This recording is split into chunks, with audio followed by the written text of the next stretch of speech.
नमस्कार, स्वागत आहे तुमचं माझ्या आणखीन एका कुकिंग ब्लॉग मध्ये। आज दीप अमावस्या आहे, म्हणजे दिव्यांची अमावस्या आहे। तर मी दरवर्षी दिव्यांच्या अमावस्येसाठी काहीतरी दिव्यांना नैवेद्य दाखवण्यासाठी काहीतरी गोडाचा नैवेद्य करत असते। तर नेहमी मी खीर, गुलाबजाम, गोडाचा शिरा करते। तर आज म्हटलं काहीतरी वेगळं करावं। तर घरामध्ये दूध होतं, तर दुधापासून मी आज कलाकंद बनवणार आहे। तर रेसिपी सुरू करण्याच्या आधी दिव्यांच्या अमावस्येबद्दल काहीतरी मी सांगू इच्छिते। दीप अमावस्या म्हणजे जिला आपण आषाढ अमावस्या असं सुद्धा म्हणतो। हा सण हिंदू संस्कृतीमध्ये हा दिवस खूप महत्त्वाचा आहे। विशेषतः महाराष्ट्रामध्ये आणि कर्नाटकमध्ये दीप अमावस्या अतिशय उत्साहाने साजरी केली जाते। ही अमावस्या आषाढ महिन्यातील शेवटचा जो दिवस असतो त्या दिवशी ही दीप अमावस्या असते। दीप अमावस्येच्या दिवशी घरातील दिव्यांची पूजा केली जाते। घरातील दिवे स्वच्छ धुतले जातात आणि त्यांची पूजा केली जाते आणि त्या दिव्यांना ओवाळण्यासाठी कणकेचे दिवे केले जातात आणि त्या कणकेच्या दिव्यांनी त्या दिव्यांची आरती करायची असते आणि तेच कणकेचे दिवे त्या कणकेच्या दिव्यांनी लहान मुलांची आरती करायची असते। असं म्हणतात की दिव्यांच्या प्रकाशामुळे घरातील अंधार आणि नकारात्मकता नाहीशी होते आणि समृद्धी आणि सकारात्मक ऊर्जा घरात तयार होते। श्रावण महिना सुरू होत असल्यामुळे दिव्यांची पूजा करून श्रावण महिन्याचे स्वागत केले जाते। दीप अमावस्येची कथा सुद्धा आहे, ती मी रेसिपी करता करता पुढे सांगणार आहे, नाहीतर व्हिडिओ खूप मोठा होईल। चला तर व्हिडिओला सुरुवात करूया, म्हणजे रेसिपी बनवायला सुरुवात करूया। मी इथे कलाकंद बनवणार आहे, कारण का घरामध्ये खूप सारं दूध होतं। तर म्हटलं चला वेगळं काहीतरी बनवूया। तर मी इथे कलाकंद बनवणार आहे। तर मी इथे 1.5 लिटर गाईचं दूध घेतलंय। तुम्ही याच्याऐवजी म्हशीचं दूध किंवा फुल क्रीम दूध वापरलं तरीही चालेल। त्यानंतर इथे अर्धा लिटर म्हशीचं दूध घेतलंय। हे आपल्याला आटवून घ्यायचंय आणि ह्या 1.5 लिटर दुधाचं आपल्याला पनीर बनवायचंय, म्हणजे हे दूध आपल्याला फाडून घ्यायचंय। मी ऑलरेडी दोन्ही दूध तापत ठेवली आहेत। दूध तापते तोपर्यंत दुधाला फाडण्यासाठी आपण मिश्रण तयार करून घेऊया। मी इथे विनेगर घेते, व्हाईट विनेगर 2 चमचे व्हाईट विनेगर घेते। तुम्ही याच्याऐवजी लिंबाचा रस वापरला तरीही चालेल, पण लिंबाचा रस वापरताना लिंबाचा रस तुम्ही चाळणीमध्ये गाळून घ्या, नाहीतर त्याचे जे धागे असतील ते या पनीरमध्ये राहतील आणि आपलं कलाकंद अगदी आंबट होईल। त्यामुळे लिंबाचा रस घेताना सुद्धा आपण गाळून घ्यायचं आहे। इथे 2 चमचे विनेगर घेतलंय आणि 2 चमचेच आपल्याला इथे पाणी घ्यायचं आहे। समप्रमाणात आपल्याला हे मिश्रण तयार करायचे। आता हे मिश्रण तयार झालंय, आता दूध उकळायची वाट बघूया। तुम्हाला जर घरी पनीर बनवायचं नसेल तर तुम्ही विकतचं पनीर आणलं तरीही चालेल। ते पनीर आणून तुम्ही ते किसून घ्यायचं आहे आणि त्यानंतर ते तुम्ही दुधात टाकायचं आहे, म्हणजे तुमचं हे जे दूध फाडण्याचा वेळ आहे तो वाचेल। पण मी घरी माझ्यात दूध आहे त्यामुळे मी इथेच घरी दूध फाडून पनीर तयार करून घेते। दूध उकळतंय तोपर्यंत आपण इथे जी दिव्यांच्या अमावस्येची कथा आहे, म्हणजे दिव्यांची कथा आहे ती मी सांगते आहे। ही कथा म्हणजे ही गोष्ट मला माझ्या सासूबाईंनी सांगितली आहे। त्या दरवर्षी मला ही गोष्ट सांगत असतात। तर गोष्ट अशी आहे की एका राज्यामध्ये एक राजा होता आणि त्याची जी पत्नी होती ती नेहमी दिव्यांची म्हणजे देवाची पूजा करायची, त्यानंतर दिव्यांची सुद्धा पूजा करून त्यांना नैवेद्य दाखवायची। पण एक दिवस काय झालं, त्या राणीने ना गुपचूप असं म्हणजे जेवली, गुपचूप काहीतरी खाऊन घेतलं। तर राजाने आणि इतर लोकांनी तिला विचारलं का तू काही खाल्लंस का? तर राणीने खोटं सांगितलं का मी काही खाल्लं नाही आणि तो आळ तिने उंदरावरती टाकला आणि तो उंदराला ती बातमी कळली आणि उंदराने त्याचा बदला घेण्याचं ठरवलं। तर त्या उंदराने काय केलं, तिची जी चोळी होती म्हणजे तिचे जे कपडे होते ते पाहुण्यांच्या अंथरुणाखाली नेऊन ठेवले आणि राजाला हे कळलं। राजाने त्याची विचारपूस केली तर राणीवरती खोटा आरोप आला आणि राणीला हकलून दिलं घरातून, म्हणजे महलातून। आणि त्यानंतर मग काय झालं, एक दिवस राजा शिकारीसाठी गेला होता, तेव्हा तो संध्याकाळी गावाबाहेर म्हणजे विश्रांतीसाठी बसला होता। तर त्याला गावातील सगळे दिवे एका झाडावरती बसलेले दिसले। तर सगळे दिवे एकमेकांना विचारत होते का तुमच्या घरी दिव्यांची पूजा कशी केली, तुम्हाला नैवेद्य काय दाखवला? तर तिथे जो राजाचा दिवा होता तर त्यांनी सांगितलं आज माझी पूजा झाली नाही, मला नैवेद्य सुद्धा दाखवला गेला नाही, कारण का जी नैवेद्य दाखवणारी होती तिच्यावरती खोटा आळ घालून तिला घरातून हकलून देण्यात आलं। तर राजाने हे ऐकलं आणि राजा म्हणजे आपल्या राज्यात आला आणि त्यांनी ती जी खोटाळ होता त्याची सगळी विचारपूस केली।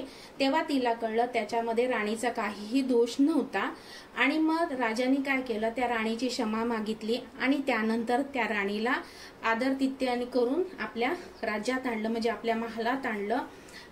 ही सगळी जी म्हणजे चांगली पुण्याई होती ती दिव्यांमुळेच तिला मिळाली होती। तर तिने, आणि तो दिवस होता दिव्यांच्या अमावस्येचा, म्हणजे दीप अमावस्येचा दिवस होता। तर त्या दिवशी तिने दिवा प्रज्वलित केला, म्हणजे दिव्यांची पूजा केली, त्यांना नैवेद्य दाखवला। अशी ही कथा मला माझ्या सासूबाईंनी सांगितली। त्या नेहमी सांगतात, त्यांना म्हणजे अशा गोष्टी सांगण्याची फार आवड आहे आणि मला ऐकण्याची आहे। माझ्या मिस्टरांना सुद्धा वेगवेगळे पुस्तकं त्यांनी वापरले, त्यामुळे ते मला नेहमी महाभारतातल्या, रामायणातल्या अशा बऱ्याचशा कथा त्या मला सांगत असतात आणि मला ऐकायला खूप आवडतं। तर यातलीच सासूबाईंनी मला ही सांगितलेली कथा आहे, ती मी तुम्हाला शेअर केली आहे। कशी वाटली मला कमेंट करून नक्की सांगा आणि आणखीन काही अशा कथा असतील तर त्याही मला सांगा। कलाकंद बनवण्यासाठी फार साहित्याची गरज पडत नाही, फक्त दूध आणि साखर या 2 वस्तूमधूनच कलाकंद तयार होतो आणि इतका छान लागतो ना, तुम्ही घरी एकदा नक्की ट्राय करा। दुधाला उकळी आली, आता गॅस बंद करते आणि थोडंसं टेम्परेचर लो करून घ्यायचं, म्हणजे थोडंसं हलवून घ्यायचं जेणेकरून थोडंसं टेम्परेचर कमी होईल याचं, जास्तच गरम आहे। तर त्याच्यामध्ये जर आपण हे विनेगर टाकलं तर आपलं पनीर खूप कडक होईल। तर थोडंसं आपण 1 मिनिटभर हे असंच ठेवून द्यायचं किंवा ढवळून घ्यायचं आहे, जेणेकरून हे थंड होईल। 1-2 मिनिटं झाली आहे, दूध थोडंसं थंड झालंय। आता आपण हे जे विनेगरचं मिश्रण तयार केलं होतं ते याच्यामध्ये टाकून घ्या, थोडं थोडं करून टाकून घ्यायचंय, जोपर्यंत दूध हे याचं हिरवं पाणी दिसत नाही तोपर्यंत आपण हे फाडून घ्यायचंय। दूध टाकायचं, हलवून घ्यायचंय। तुम्ही बघू शकता दूध फाडलं गेलंय आणि हे असं हिरवं पाणी दिसायला लागले। आता आपण हे लगेचच गाळून घ्यायचंय, याच्यामध्ये जास्त वेळ ठेवून द्यायचं नाहीये। मी चाळणीवरती म्हणजे पातेल्यावरती चाळण ठेवली आणि त्याच्यावरती कपडा टाकला आहे कॉटनचा। आता हे आपण याच्यामध्ये गाळून घेऊया।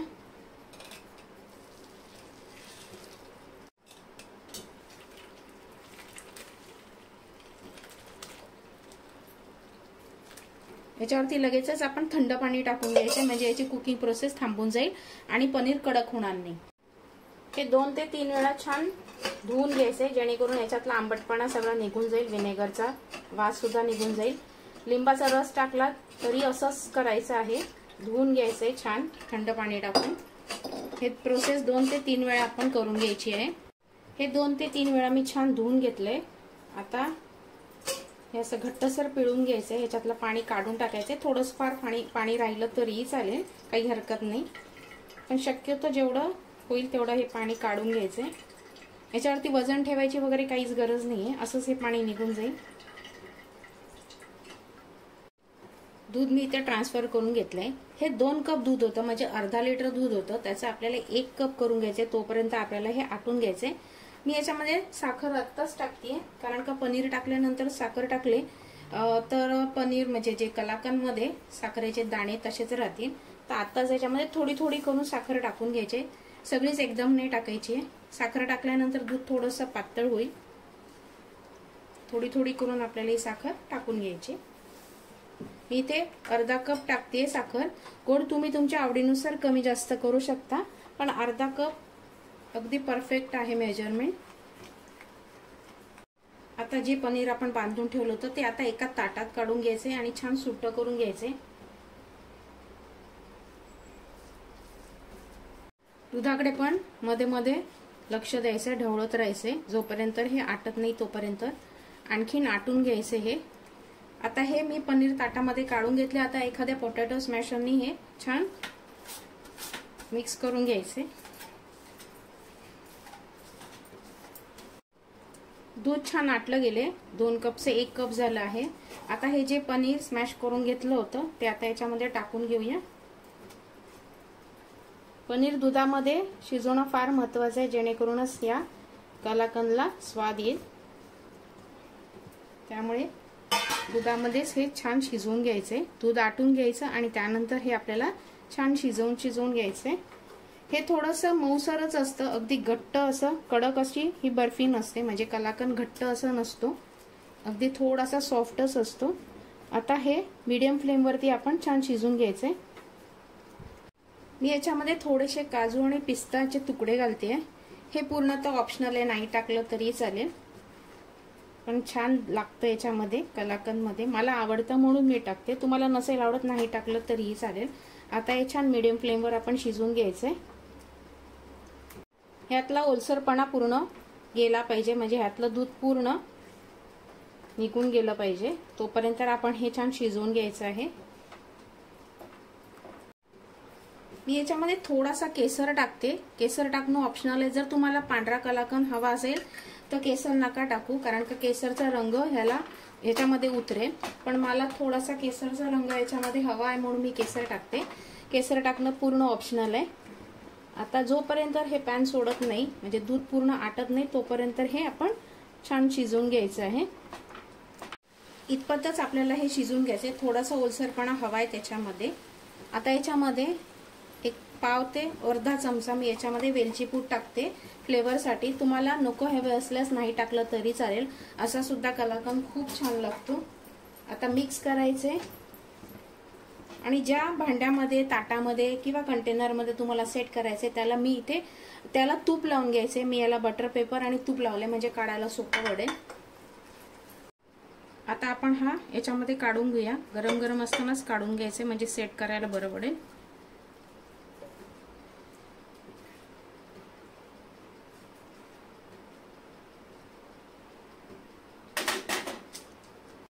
आता मी हे काढून घेतलं याच्यामध्ये आणि वरतून थोडेसे पिस्ता टाकले। हे ऑप्शनल आहे, नाही टाकलं तरी चालेल, कारण का आपण आधी याच्यामध्ये टाकलं होतं।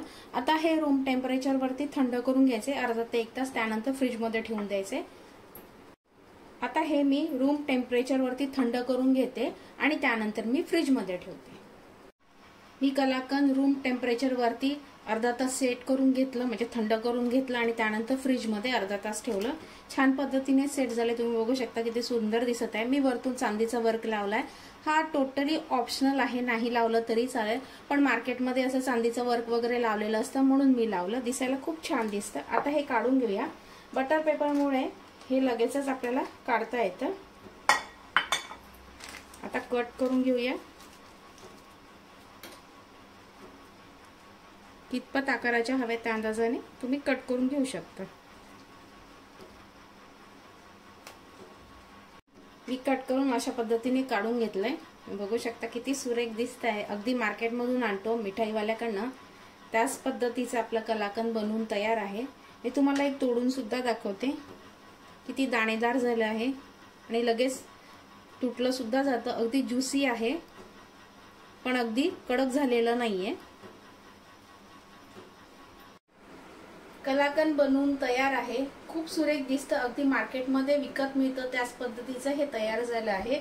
अगदी सोपं आहे, फार काही साहित्य लागत नाही, अगदी दूध आणि साखर एवढेच साहित्य लागतं, त्याच्यामध्ये हा छान पदार्थ बनवून तयार होतो आणि अगदी पटकन होतो। जर तुम्हाला घरी दूध फाडायचं नसेल तर विकतचं पनीर आणलं तरीही चालेल, अगदी पटकन होतं। जर दूध घरात आहे आणि त्याचं काहीतरी बनवायचं असेल तर तुम्ही असा हा कलाकंद बनवू शकता।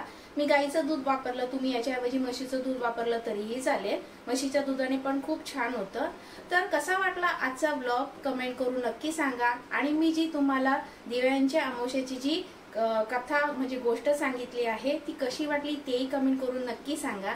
जर तुम्हाला माझे कुकिंग ब्लॉग आवडत असतील तर लाईक नक्की करा। पुन्हा भेटूया अशा छानशा कुकिंग ब्लॉग बरोबर, तोपर्यंत धन्यवाद।